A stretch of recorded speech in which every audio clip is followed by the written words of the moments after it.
I'm live. Hey, y'all. This is my first time being live. Oh, you know what? Ooh, you know what I think I should do? I'm going to take these off or out, and I'm going to do this situation.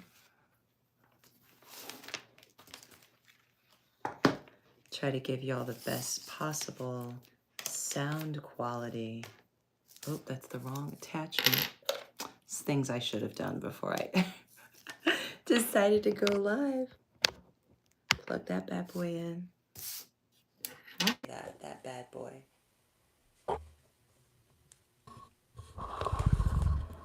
I move my microphone a little bit closer to me, turn it around a few times just for good measure. I just thought, you know what? There is no better time with microphone headphones. There is no better time to just go for it than right now. Well, so far, I'm the only one here, so here's what I'll say. I'm having a tough day. Not the whole day. The whole day wasn't tough, but some of it was tough. You ever had that feeling where you just feel a bit stuck and like you're not quite sure what your next step should be? I know I'm not alone in that. I know there are other people out there who feel this way and who wonder if they're alone. So I am here to tell you that you are not alone. It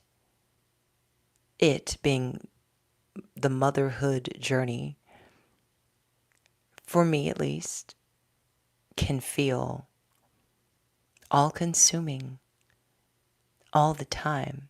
I only have one child.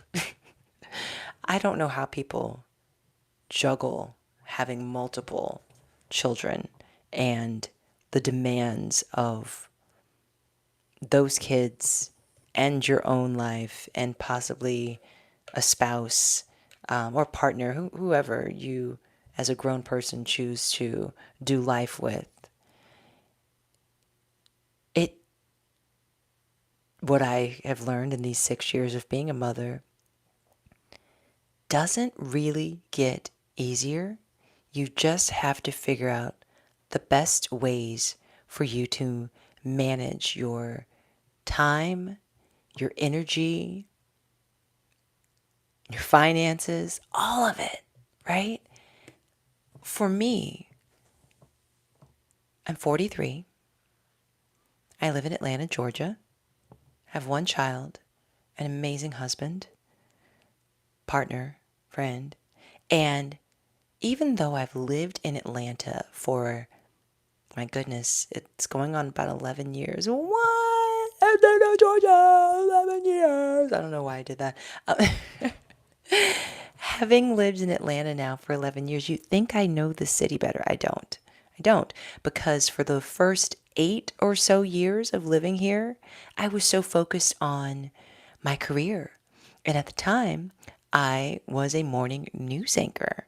And as a morning news anchor, the requirements on my time. Oh, also, I moved here not being a mom yet. When I moved here, I was in the middle of a divorce and rebuilding my life. I only had one close friend who lived here, but that's really all you need. One close or good, solid friend when you move to a new city. And I'm so grateful for that friend. That friend does not live in Atlanta anymore, but that friend did live here for at least the first 6 months or so that I lived here, almost a year actually. And that definitely contributed to my ability to kind of get my bearings in a new city. I'm originally from Houston, Texas, and I'd visited Atlanta previously at least 2 or 3 times, but it was just a visit. It was never an extended stay of getting to know the city. And once I got acclimated to this new city, I started to discover its magic. I'm still discovering the magic of Atlanta. You have likely heard culture starts here. Is that the expression? Oh, I feel like I'm jacking that up, y'all. It's Atlanta influences everything, but I think a lot of cities say that. But I definitely feel, culturally speaking, as a black woman, as a black person living in Atlanta feels not only like a vibe, as the kids say, and I do say kids because I am 43 now, like I am all the way an elder millennial. But it is the energy of the city, it is the culture of the city, and it feels inspiring to live in a place like Atlanta. And not even like Atlanta, to live in Atlanta and to be a part of the culture here and to be a part of the community of making a real impact in other people's lives, which is the whole goal of my YouTube channel. Worthwhile is all about helping other moms get unstuck, manage their time, and find their joy. That's it. And I'm doing it because I need it too. I'm doing it because I didn't have the village of support I needed after I became a mom. Not locally, anyway. I mean, I certainly have my family and friends all over the world, but specifically here, I really only began to understand the necessity of having a village and having the support after becoming a mother and after, well, during really the pandemic and experiencing such a catastrophic event collectively. And while it's great and I would even say necessary to be able to communicate with people and exchange ideas on social media, there's something different, something richer. I hit my chin on the microphone. Something deeper when you're able to have contact, physical contact with other humans, when you're able to lean on or be leaned on when someone needs you. And I am so glad that I am in a place and in a position now where instead of seeking a community that already exists, I'm building my own slowly, gradually, as it should be. One of my favorite instructors, trainers rather, Robin Artizon. I've never met Robin in person, but I've trained with Robin Artizon virtually on Peloton for at least the last 4 years. And she says this one expression over and over again, and I often find such value in it every single time she says it. One of the things she says is, "It's not too late. You're not too old. You're right on time. This is exactly in this moment where you're supposed to be." So to second guess whether or not you have positioned yourself in the right place is normal. It's natural to question whether or not, like, is this where I'm supposed to be? Is this where I'm supposed to be? Is this what I'm supposed to be doing? I'd offer that wherever you are is where you're meant to be in that moment to learn a lesson from that experience. And the more I explore that, the better I start to feel, because I dedicated the first 2 decades of my career to working for major networks and traveling around the world and having very rich and fulfilling experiences as a broadcaster. I have gotten to go to Super Bowls, and I mean, like, not just gotten to attend them, but to stick a microphone like this in front of a player who's just won a game, or a coach who's just won the biggest game of their lives, or to interview someone after they haven't had a very good game.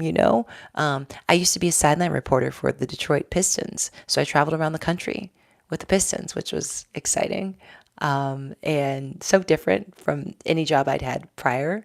I mean, I was still a reporter. I was still covering sports, but it was different. It was different. I got to be on the team plane. That was so cool. That was so cool. And the players treated me like a little sister, even though I was older than they were. Or this was 10 years ago, but I was older than they were. But I mean, they're like the shortest one was like 6'2", and I'm 5'9.5" with no shoes on. So I was little to them.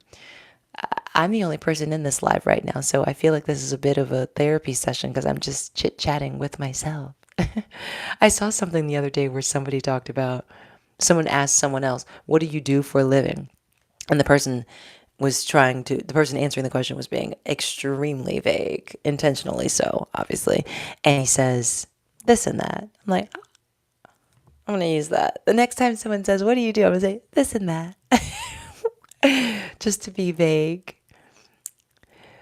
My career started off in broadcasting when when I was actually still in college, because they used to call me the intern who wouldn't leave at the local news station that I interned with, because the internship was supposed to be just for the summer. But I felt like I still had more to learn, and I'd already gotten my credit for school, because you can only do an internship, or at least then. I don't know how it works now. And we did not get paid. We did not get paid. Yeah, because these interns don't get paid. I'm like, y'all get paid for this. Your girl did not get paid. But I showed up. I showed up and I showed out and I worked hard. And I kept coming. Like once the school year had started, once the semester had started, y'all, why was I still coming up there? Because I still had more to learn. And I will say that paid off for me, because I was the intern who said yes. When other people will be like, "Oh, I'm busy," or "I have something planned," I want to learn because I want to do this for a living. And now I have been doing it for 20 years, 20 plus years now. And I'm just at the point now where the stories I want to tell are the stories I want to tell. So I have taken to YouTube, created my own show, Worthwhile, to do just that. And I hope you'll join me. I hope you'll join me on this worthwhile journey, telling the stories of the people in our community. If you have a worthwhile story you'd like for me to share, I'd love to hear it. Drop me a message. Watch one of my videos. See what you think. Give me some feedback. I love comments. I regularly engage in the comment section because I want to see what y'all are saying about your girl and about the videos, right? So my because I am an elder millennial, I'm one of those people who I want to get, well, I don't know if that, let me just say this. I feel like technology moves so quickly that it can be, for me personally, very intimidating because I don't feel like I can keep up most of the time. It feels challenging just to manage it all on top of everything else. So I'm managing the motherhood. I'm managing the household. I'm managing the marriage. Not managing the marriage. I'm very happily married. But I'm managing just the juggling act of life that we all are managing. And YouTube is my outlet. YouTube is my opportunity to continue to be a storyteller. YouTube is my opportunity to enrich the lives of other people in my community and beyond. YouTube is, and Worthwhile is, an opportunity to make a lasting impact and to leave a legacy of love, of joy, of purpose, and helping other women, specifically other moms, find their joy and maintain it and spread it. That's it. That's the whole goal. So I said tonight on this Mommy Monday, that's what I'm calling this because I like alliteration, that I was going to go live on Mommy Monday. And I'm planning on making this a regular thing. Do you believe me? Because I'm struggling to right now. And this first live is only 15 minutes, I guess, is what I'm making it. And it's unlisted as of right now, but it might list it later. Yeah, and I'm going to play with some of these little tools here. What does this do? Oh, it's a green screen. Oh, you could do so much with it. See, technology doesn't take much to excite me. What about this? Retouch. Oh, I don't need to be retouched. This is just what I look like. What is that? Highlight saved to your channel as unlisted video up to last. Oh, I don't want to do that. I don't want to do that. Okay. No. Oop. Oh, how do I turn the green screen off? No. Oh, look, I did it. See, it's not so bad after all. Okay. What does this button do? Start a poll, start a Q&A. Well, I can't poll people who are not present, so I'm not going to. And then what does this do? Oh, share with your audience. And what does this do? Chat filter, top messages, community moderation. Where does one procure a moderator? I just did the rock. Okay, thank you for joining me for this first live. Yeah, I talked for almost 16 minutes with nobody listening. Y'all take care and make sure you live a life that's worthwhile.